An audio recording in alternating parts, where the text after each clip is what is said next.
আসসালামু আলাইকুম। আমি Ayesha Afroza, trade instructor, Halimunnesa Chowdhurani memorial বালিকা উচ্চ বিদ্যালয়। প্রিয় শিক্ষার্থীরা, আজকে তোমাদেরকে হালিমুন্নাসা স্বপ্নের অনলাইন স্কুল থেকে স্বাগত জানাচ্ছি। শিক্ষার্থীরা, আমাদের এই কোভিড-19 মহামারী আকারের দ্বিতীয় ধাপে তোমরা অবশ্যই নিরাপদে থাকবে। বাড়িতে অবশ্যই তোমরা নিরাপদ অবস্থানে অবস্থান করবে, কারণ সুস্থ থাকো, ভালো থাকো, এই কামনাই করি।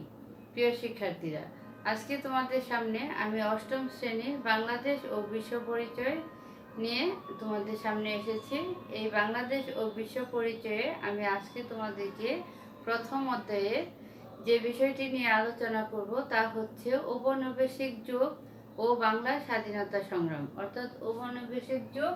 তাহলে আমাদের আজকের পাঠ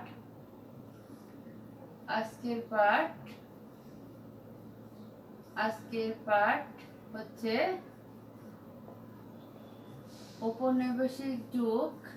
আজকের পাঠ ঔপনিবেশিক যুগ ও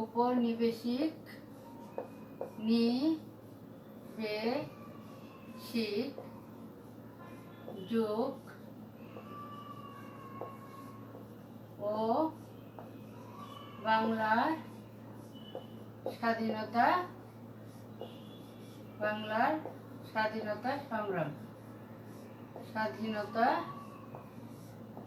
স্বাধীনতা সংগ্রাম।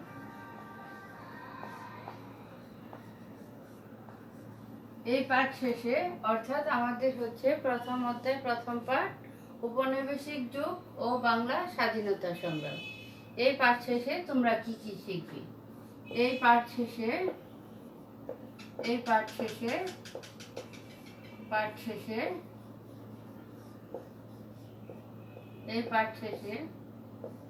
এক হচ্ছে উপনিবেশিক কি, উপনিবেশিক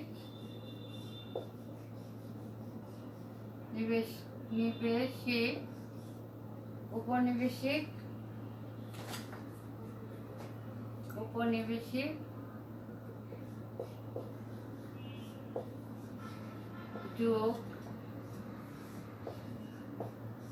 কাকে বলে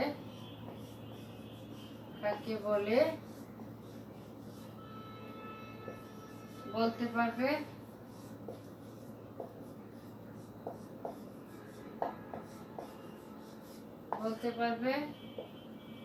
উপনিবেশিক যুগের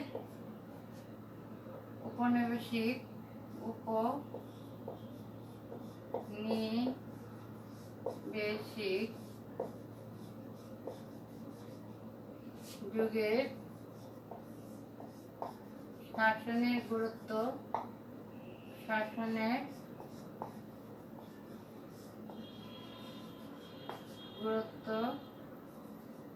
ও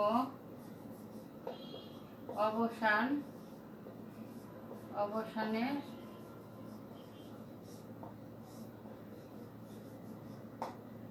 গুরুত্ব ব্যাখ্যা করতে পারবে।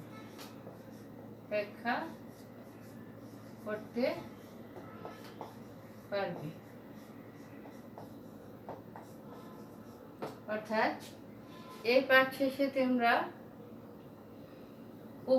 উপনিবেশিক যুগ কাকে বলে তা বলতে পারবে, উপনিবেশিক যুগের শাসনের গুরুত্ব এবং তা অবসানের গুরুত্ব বিস্তার, এবং অর্থাৎ এই উপনিবেশিক যুগটা কিভাবে বিস্তার লাভ করে, এই এর যে শাসন আমলটা সেটার গুরুত্ব, এবং এটা কিভাবে অবসান হয় সেই গুরুত্ব ব্যাখ্যা করতে পারবে।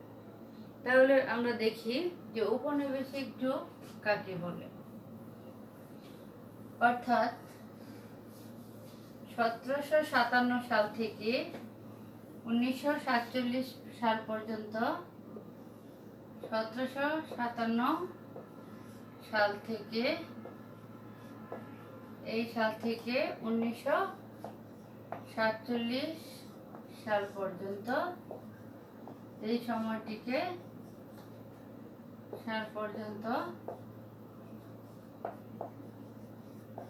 এই সময়টিকে ঔপনিবেশিক যুগ বলা হয়। অর্থাৎ দেখা গেছে যে 1757 সাল থেকে 1947 সাল পর্যন্ত ইংরেজ শাসনামলকে উপনিবেশিক যুগ বলা হয়। অর্থাৎ এই সময় তখন ইংরেজরা শাসন করেছিল এবং সেই সময়টাকে আমাদের উপনিবেশিক যুগ বলা হয়। এবার এই উপনিবেশিক যুগ, এই যে 10টি ধাপে আমাদের এখানে হয়েছে, সেই ধাপগুলো আমি তোমাদেরকে বোঝাবো। আমি দেখো, উপনিবেশিক 1957 সাল থেকে 1947 সাল পর্যন্ত যে ধাপগুলি আমরা দেখেছি, সেই ধাপগুলি দেখো। প্রথমে আসছে আমাদের 1957 সাল। অর্থাৎ তখন কি হয়েছিল? 1757 সাল তখন কি হয়েছিল? পলাশির যুদ্ধ। অর্থাৎ এই উপনিবেশিক 1757 সাল থেকে 1947 সাল পর্যন্ত উল্লেখযোগ্য ঘটনাগুলি আমরা এখন তোমাদেরকে দেখাবো। প্রথমে হচ্ছে পলাশির যুদ্ধ, 1757 সাল। 1757 সালে পলাশির যুদ্ধে 1757 সালের 23শে জুন নবাব সিরাজউদ্দৌলা ও ইস্ট ইন্ডিয়া কোম্পানির মধ্যে সংগঠিত। এই যুদ্ধ তেমন 8 ঘন্টার মতো স্থায়ী ছিল এবং প্রধান সেনাপতি মীর জাফর আলী খানের বিশ্বাসঘাতকতা এবং রাজনৈতিক ফলাফল ছিল অবসরে। এর ফলে মোট 60 সপ্তাহ মতো একটি ঘটনা ছিল, তবু এটিকে যুদ্ধ বলে দেখানোর মতো। ফলে বাংলার ইতিহাসে ব্রিটিশ আমলে অবশেষে সংখ্যা স্থাপন করতে অনেকে এই অংশ অধীনস্থ হয়। অর্থাৎ দেখা গেছে যে 1757 সালে যে আমাদের দেশে পলাশির যুদ্ধ সংগঠিত হয়েছিল, তখন নবাব সিরাজউদ্দৌলা সেই নবাব সিরাজউদ্দৌলার আমলে তখন কি হয়েছিল?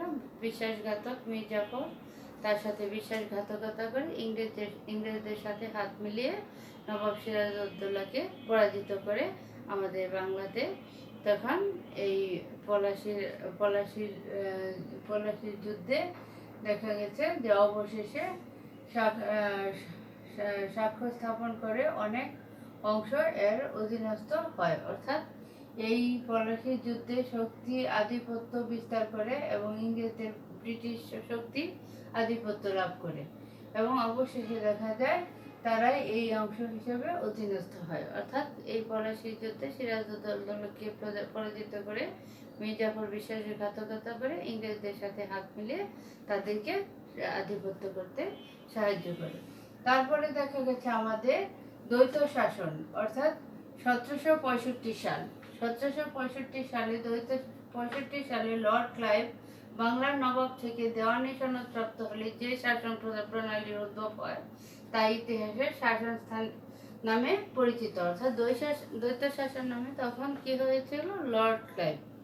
অর্থাৎ লর্ড ক্লাইভ কি করেন? যে শাসন দেওয়ানি শাসন সনদ প্রাপ্ত হলে যে শাসন করা হয় তাকে তখন বলা হতো দ্বৈত শাসন। এই দ্বৈত শাসনে মীর জাফরের মৃত্যুর পর লর্ড ক্লাইভ 1765 সালে মুঘল সম্রাট দ্বিতীয় শাহ আলমের কাছ থেকে বাংলা, বিহার, উড়িষ্যার দেওয়ানি লাভ করে। এই সময় কিছু শর্ত সাপেক্ষে মীর জাফরকে পুত্র নাজিম-উদ-দৌলাকে তার পিতা মীর জাফরের ন্যায় ইংরেজদের বিনামূল্যে অবাধ বাণিজ্য করার সুযোগ দেবেন এবং দেশীয় বণিকেরা বাণিজ্যের সুবিধা বাতিল করবেন। এই ব্যবস্থার ফলে ইস্ট ইন্ডিয়া কোম্পানি প্রচুর অর্থনৈতিক ক্ষমতার অধিকারী হয়ে উঠে এবং গ্রাম বাংলার সামান্য বৃত্তিভোগী হেস্টিং কর্তৃক পালিত হয়। অর্থাৎ দেখা যায় যে মীর জাফরের মৃত্যুর পরে তখন লর্ড ক্লাইভ এই বাংলাদেশে দ্বৈত শাসন ব্যবস্থা আয়োজন করেন। তারপরে দেখা যায় চিরস্থায়ী বন্দোবস্ত, সেটা হয় 1793 সালে। চিরস্থায়ী বন্দোবস্ত 1793 সালে কর্নওয়ালিস প্রশাসন কর্তৃক ইস্ট ইন্ডিয়া কোম্পানির সরকার ও বাংলার ভূমি মালিকদের সকল শ্রেণীর জমিদার ও স্বতন্ত্র তালুকদারদের মধ্যে সম্পত্তি একটি স্থায়ী চুক্তি। এর প্রথম লর্ড কর্নওয়ালিস এই চুক্তির আওতায় জমিদার ও উপনিবেশিক রাষ্ট্র কৃষ্ণ ও সম্পত্তির স্বত্বাধিকারদের হন। জমির ও স্বত্বাধিকারী হওয়া ছাড়াও জমিদারগণ স্বত্বাধিকারী সুবিধার সাথে চিরস্থায়ীভাবে অপরিবর্তনীয় এক নির্ধারিত হারে রাজস্ব জমিদারিত্ব লাভ করেন। অর্থাৎ তখন দেখা যায় যে জমি বিক্রয়, বন্ধক, দান ইত্যাদি উপায়ে অবাধে হস্তান্তরের অধিকার থাকলেও তাদের প্রজা ও রাজ্যে অধিকার দেওয়া হয়নি। নিয়মিত খাজনা পরিশোধ সাপেক্ষে উত্তরাধিকার জমির মালিক থাকার প্রথাগত অধিকার রাজ্যে থাকলেও জমি হস্তান্তরের অধিকার তাদের ছিল না। পরিশোধ ব্যর্থ হলে খেলাপি ব্যক্তি সকল জমি ব্যবস্থা দাবি পুনরে উপযোগী জমি নিলামে বিক্রয় করা হবে। অর্থাৎ এই চিরস্থায়ী বন্দোবস্ত দেখা গেছে যে তারা জমি বন্ধক দেওয়া মানে নিয়ম থাকলেও তারা কোনো এইসব ক্ষেত্রে বিধিনিষেধ না মেনে তারা কি করতো, এর উপর আরোপিত খাজনা আদায় না করার পাড়ায় তারা জমিটা তাদের নিজের দখলে নিয়ে যেত এবং পরিশেষে তারা দেখা যেত যে সেই জমি নিলামে বিক্রি করে দিত। অর্থাৎ ক্ষুদ্র চাষিদেরকে কাছ থেকে তারা জমি নিয়ে যেত। তারপরে হচ্ছে ৭৬-এর মন্বন্তর, অর্থাৎ ১৯৭০ সাল। দুর্ভিক্ষ হলো, কোনো এলাকায় ব্যাপক খাদ্য ঘাটতি হলো, অর্থাৎ যখন জমি জমা গ্রামের কৃষকদের কাছে আর জমি জমা নেই তখন তাদের অভাবে তখন দেখা দিল দুর্ভিক্ষ। দুর্ভিক্ষে খাদ্য ঘাটতি হলো, ব্যাপক ঘাটতি হলো, সাধারণ সরকারের নীতিগত ব্যবস্থা ইত্যাদি কারণে দুর্ভিক্ষ সংঘটিত হয়। এছাড়া প্রাকৃতিক দুর্যোগ, গবাদি পশু আক্রমণ ইত্যাদি কারণে দুর্ভিক্ষের সঙ্গে ১৯৭০ সালে বাংলাদেশে এক ভয়াবহ দুর্ভিক্ষ দেখা দিয়েছিল। সময়টি বাংলা ১৯৭৬ সাল হয়। এই দুর্ভিক্ষ ৭৬-এর মন্বন্তর নামে পরিচিত হয়। অতিবৃষ্টি ও বন্যার কারণে কৃষি ব্যাপক ক্ষতি হয়ে যায়। সেই সময় দেশ জুড়ে চরম অর্থনৈতিক মন্দা দেখা যায়। ওই সময় জমিদারদের ব্যবস্থা ও খাদ্যবাজারে দালাল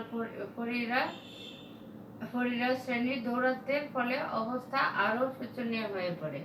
তখন দেখা যায় যে দুর্ভিক্ষের কারণে বাংলার যে তারা বন্যার অতিবৃষ্টি কারণে ব্যাপক ক্ষতি হয় এবং সেই সময় দেখা যায় চরম অর্থনৈতিক মন্দা দেখা দেয় এবং তখন কি করে এই জমি রাজস্ব ব্যবস্থা ও খাদ্যবাজারে দালাল ফরিয়া শ্রেণীর দৌরাত্ম্যের ফলে অবস্থা আরও শোচনীয় হয়ে পড়ে। তারপরে দেখা যাচ্ছে শ্রীরামপুরে মুদ্রণ যন্ত্র স্থাপন ১৮২১ সালে। শ্রীরামপুর প্রতিষ্ঠিত মুদ্রণ যন্ত্রের ভূমিকা ছিল অনন্য। বাংলার নবজাগরণে ১৮২১ সালে শ্রীরামপুরে মুদ্রণ যন্ত্র স্থাপন বাংলার মানুষের মনকে মুক্ত করা ও জাতি জাগিয়ে তোলার ক্ষেত্রে নতুন দিগন্ত উন্মোচন করে। এতে এই পুস্তক দেশের জ্ঞান চর্চাকে শিক্ষিত ও সাধারণ মানুষের মধ্যে ছড়িয়ে পড়ে সুগম করে। এই সময় অনেকে বাংলা ভাষায় সংবাদপত্র প্রকাশ করে জনমত সৃষ্টিতে এগিয়ে আসেন। অর্থাৎ পরে দেখা গেছে ১৮২১ সালে তখন তোমার কি করা হয়, শ্রীরামপুরে মুদ্রণ যন্ত্র আবিষ্কার করা হয়, অর্থাৎ মুদ্রণ যন্ত্র স্থাপন করা হয়। এই মুদ্রণ যন্ত্র স্থাপন করে অনেক মানুষের সেখানে কি করে কাজের সংস্থান হয় এবং তারা দেখা যায় তখন বাংলা পত্রিকার মাধ্যমে জনমত সৃষ্টিতে এগিয়ে আসেন। অর্থাৎ তারপরে হয় সিপাহী বিদ্রোহ ১৮৫৭ সালে ১০ই মে। সিপাহী বিদ্রোহ বা সৈনিক বিদ্রোহ ১৮৫৭ সালে ১০ই মে মিরাট শহরে শুরু হয়। বিভিন্ন ইস্ট ইন্ডিয়া কোম্পানির সেনাবাহিনী সিপাহীদের অবদান অপরিসীম। ক্রমশ এই বিদ্রোহ গোটা উত্তর মধ্য ভারতে ও উত্তর প্রদেশে, বিহার, উত্তর মধ্যপ্রদেশে ও দিল্লি অঞ্চলে ছড়িয়ে পড়েছিল। এইসব অঞ্চলে বিদ্রোহীদের দমন করতে কোম্পানিতে যথেষ্ট ব্যাগ পেতে হয়। সিপাহী ১৮৫৭ সালে বিদ্রোহ নামেও অবহিত করা হয়েছিল। অর্থাৎ ১৮৫৭ সালে তখন বিদ্রোহী সিপাহ বিদ্রোহ অর্থাৎ সিপাহী বিদ্রোহ শুরু হয়ে যায়। অবশেষে দেখা যায় তারপরে হয় তোমার আইনসভা, অর্থাৎ আইনসভা শুরু হয় ১৮৬১ সালে আইনসভা গঠন করা হয়। বিদ্রোহ ১৮৫৭ সালে বিদ্রোহ বঙ্গীয় আইনসভা, Bengal East Regiment academy Bharat শাসন সংস্থা ধারাবাহিকতা সাংবিধানিক সংস্কারের চূড়ান্ত পরিণতি স্তূপ গঠিত হয়ে ছিল 1861 সাল থেকে শুরু করে 1936 সালে ভারত শাসন আইন পর্যন্ত শাসন সংস্কারের শেষ পর্যন্ত হিসাবে বঙ্গীয় আইন সভার অংশগ্রহণ। 1925 সালে আইন বলা হয় যে ব্রিটিশ ভারতের সুখ প্রদেশের সাংবিধানিক পরিষদ প্রাপ্ত বয়স্কদের দেওয়া ভোট নির্বাচিত প্রতিনিধিদের দ্বারা গঠিত। 1976 সালের সাধারণ নির্বাচনের মধ্য দিয়ে বেঙ্গল রেজিমেন্টের কি ত্যাগ শেষে যাত্রা শুরু হয়, অর্থাৎ তখন শুরু হয় আইনসভা, অর্থাৎ 1861 সালে। তারপরে হয় 1905 সালে বঙ্গভঙ্গ, অর্থাৎ 1905 সালে হয় বঙ্গভঙ্গ, শহর লাহোর প্রস্তাব, তারপরে ভারতের বিভাজন। এগুলো দেখো বঙ্গভঙ্গতে কি হয়। 1905 সালের 16 অক্টোবর আফগানিস্তানের যাত্রা শুরু হয়। বেঙ্গল মধ্য দিয়ে বেঙ্গল রেজিমেন্টের তৎকালীন উপমহাদেশে ব্রিটিশদের শাসনতান্ত্রিক ও রাজনৈতিক ইতিহাসের একটি উল্লেখযোগ্য ঘটনা বঙ্গভঙ্গ। 1905 সালের 16 অক্টোবর ব্রিটিশ ভারতের আইনসভার লর্ড লেথানিয়ান অর্থাৎ উপমহাদেশের কার্জন শাসক পরিচালক সুবিধার্থে তৎকালীন বাংলা প্রেসিডেন্টের বেশে পূর্ববঙ্গ ও পশ্চিমবঙ্গ নামে দুটি প্রদেশে বিভক্ত করে, অর্থাৎ তখনই এই বঙ্গভঙ্গ শুরু হওয়ার পরে দুইটি প্রদেশে হয়, একটি পশ্চিমবঙ্গ এবং আরেকটা পূর্ববঙ্গ। তারপরে হয় লাহোর প্রস্তাব 1940-এর 23 মার্চ। লাহোর প্রস্তাব বা পাকিস্তানের প্রস্তাব, যাকে পাকিস্তানের স্বাধীনতা ঘোষণা সুসদ বলা হয়, যা হচ্ছে ভারতীয় উপমহাদেশে বসবাসকারী মুসলিমদের জন্য একটি পৃথক রাষ্ট্রের দাবি জানিয়ে উদযাপিত প্রস্তাব। 1940 সালে 23 মার্চ লুথের অনুষ্ঠিত মুসলিম লীগের অধিবেশনে মোহাম্মদ আলী জিন্না এর সভাপতিত্বে মুসলিম লীগের পক্ষ থেকে ঐতিহাসিক লাহোর প্রস্তাবের প্রারম্ভিক খসড়া তৈরি করেন। পরে তিনি কি করেন, মুখ্যমন্ত্রী সিকান্দার হায়াত খান বা আলোচনা ও সংশোধনের জন্য নিখিল ভারত মুসলিম লীগের কনিষ্ঠ সমীপে পেশ করেন এবং করা হয়। সাবজেক্ট কমিটি এই প্রস্তাবটিতে অমূল সংশোধন আনয়নের পর 23 মার্চ সাধারণ অধিবেশনে মুসলিম লীগের পক্ষ থেকে বাংলার মুখ্যমন্ত্রী আবুল কাসেম জানু হক সেটি উপস্থাপন করেন। এটি চৌধুরী খালিকুজ্জামান ও অন্যান্য মুসলিম নেতৃবৃন্দ সমর্থন করেন, অর্থাৎ উপমহাদেশে একটি স্বতন্ত্র মুসলিম দেশের দাবি জানিয়ে বীজ নিহিত ছিল লাহোর প্রস্তাবের মাঝে 1940 খ্রিস্টাব্দে। তারপরে শেষে ভারত বিভাজন 1947 সালে দেখা গেছে 15 আগস্ট ভারত বিভাজন হয়, অর্থাৎ ভারত বিভাজন দেশ ভাগ হলো। ব্রিটিশ ভারতের রাজনৈতিক বিভাজন 1947 সালে 15 আগস্ট ব্রিটিশ ভারত থেকে পাকিস্তান অধিরাজ্য ও ভারত অধিরাজ্য নামে দুটি সার্বভৌম রাষ্ট্র গঠন করা হয়। পাকিস্তান পরবর্তীকালে আবার দ্বিধা বিভক্ত হয়ে দেখা যায় পাকিস্তান ও বাংলাদেশ নামে দুটি রাষ্ট্রে পরিণত হয়। বেঙ্গল প্রেসিডেন্ট ভেঙে পশ্চিমবঙ্গ ভারত অধিরাজ্য পরবর্তীকালে ভারতীয় প্রজাতন্ত্র বা ভারত গণরাজ্য নামে পরিচিত হয়। 1947 সালের ভারত বিভাজনের ফলে ব্রিটিশ ভারতের বেঙ্গল প্রেসিডেন্ট প্রস্তাব পাঞ্জাব প্রদেশও দ্বিখণ্ডিত হয়। বেঙ্গল প্রেসিডেন্টটি ভেঙে পশ্চিমবঙ্গ রাজ্য, ভারত ও পূর্ব বাংলা ও পূর্ব পাকিস্তান প্রদেশ পাকিস্তান গঠিত হয়। পাঞ্জাব প্রদেশ ভেঙে পাঞ্জাব প্রদেশ পাকিস্তান ও পাঞ্জাব রাজ্য ভারত গঠিত হয়। এই হলো আমাদের এই যে ঔপনিবেশিক যুগের যে 10টি আমরা ঘটনা জানলাম, যে 1757 সাল থেকে 1765 সাল, তারপরে হচ্ছে 1793 সাল, তারপর 76-এর মন্বন্তর 1770 সাল, শ্রীরামপুরের মুদ্রণ যন্ত্র স্থাপন 1821 সালে, সিপাহী বিদ্রোহ 1857 সালে, তারপরে হচ্ছে তোমার আইনসভা পাশ করেছে 1861 সালে, বঙ্গভঙ্গ হয়েছে 1905 সালে, এবং লাহোর প্রস্তাব 1940 সালে, এবং অবশেষে ভারত বিভাজন হয়েছে 1947 সালে। এই 10টি ঘটনার মাধ্যমে আমরা উপনিবেশিক যুগের যে তাদের যে শাসনামল এবং তাদের অবশেষে যে তাদের যে অবসান ঘটে সেসব আমরা এই প্রস্তাব এই ঘটনাগুলোর প্রেক্ষিতে আমরা বুঝতে পেরেছি। তো প্রিয় শিক্ষার্থীরা, তোমরা অবশ্যই আরো ভালোভাবে বাড়িতে পড়াশোনা করবে, এবং আজকে যে একটা বাড়ির কাজ দিব সেটা হচ্ছে যে লাহোর প্রস্তাবে যে তোমার বাড়ির কাজটা হচ্ছে, তোমরা বাড়ির কাজটা নিচ্ছে না, অর্থাৎ আজকে তোমার এই দুইটা প্রশ্নই থাকবে বাড়ির কাজ। একটি হচ্ছে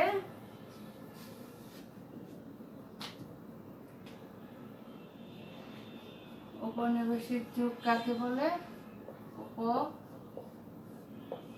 উপনিবেশিক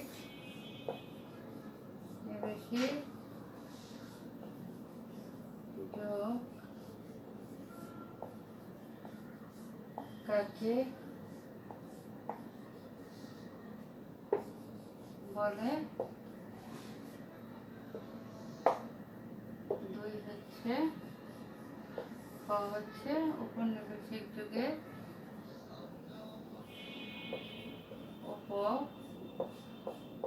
উপনিবেশিক